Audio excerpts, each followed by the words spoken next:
शहीदों की मज़ारों पर हर वर्ष लगेंगे मेले, वतन पर मरने वालों का बाकी यही निशा होगा।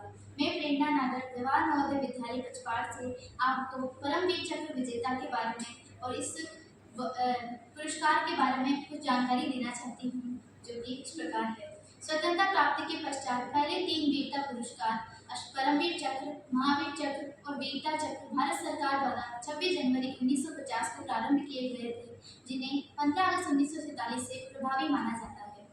इसके अतिरिक्त अन्य वीरता पुरस्कार अशोक चक्र श्रेणी प्रथम, अशोक चक्र श्रेणी द्वितीय, अशोक चक्र श्रेणी तृतीय को भी स्टार्ट किया गया था 4 जनवरी 1952 को।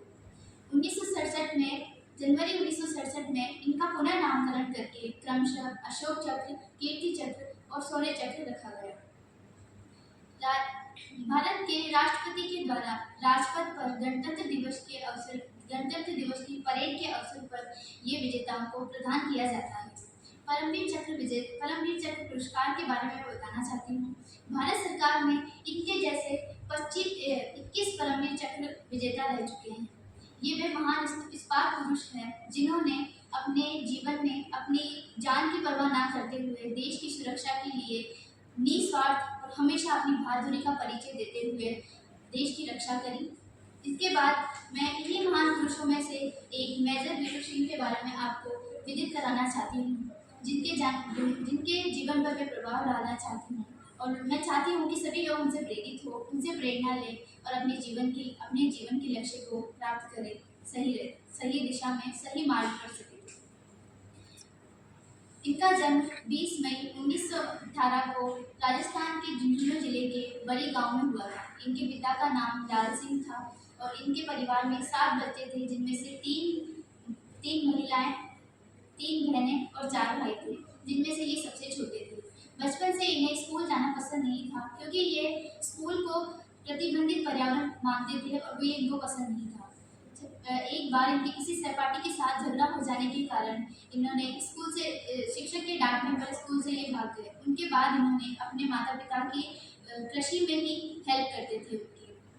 उसके बाद इनका बचपन से सपना था कि भारत सेना में जाने का इनका सपना था। 18 वर्ष की आयु पूर्ण नहीं होने के कारण इनको पहले 2 बार इनको बाहर निकाल दिया गया था। बाद में ये सेना में भर्ती हुए। इनके सैन्य जीवन के बारे में थोड़ा बताना चाहती हूँ।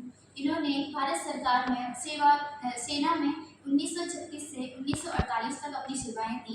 भारत पाकिस्तान युद्ध के दौरान 1948 में जब इन्हें जम्मू कश्मीर के तथीवाल एक पहाड़ी पर क्षत्रियों का आक्रमण था, उनको अपने अधीन करने का काम सौंपा गया, तब ये उस युद्ध के दौरान इन पर अत्यधिक गोलाबारी हुई, गोला बारूद हुए, हर गोले फेंके गए।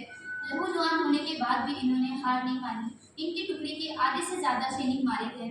इन्होंने बाकी बचे सैनिकों को प्रेरित किया आगे लड़ाई जारी रखने के लिए।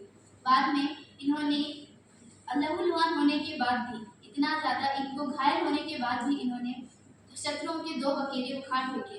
उसके बाद जब इन्हें यह बात पता लगी कि इनकी टुकड़ी के सभी लोग मारे गए, केवल अकेले वही जिंदा बचे हैं, उसके बाद भी इन्होंने शत्रुओं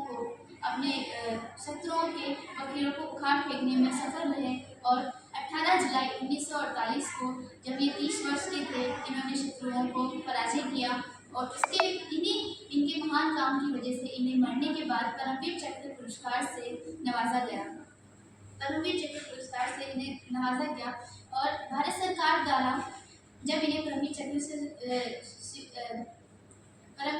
इन्हें नवाजा गया, तब इस चीज़ से हमें ये प्रेरणा मिलती है कि आने वाली भावी पीढ़ी में भी लोग इन्हें आदर्श माने और जैसे इन्होंने अपने महानतम कामों से लोगों को प्रेरित किया, वैसे लोगों को प्रेरित करें और अपने देश के प्रति निस्वार्थ भाव से बहादुरी और देश की सुरक्षा के लिए मरते दम तक अंतिम सांस तक लड़े।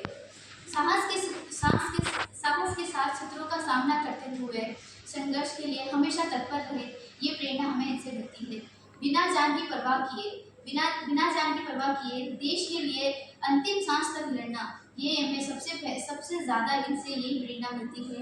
ये सिंह शेखावत की विशिष्टताएं थी जो हमें देश के प्रति प्रेम और भक्ति को जताने के लिए प्रेरित करती है। धन्यवाद।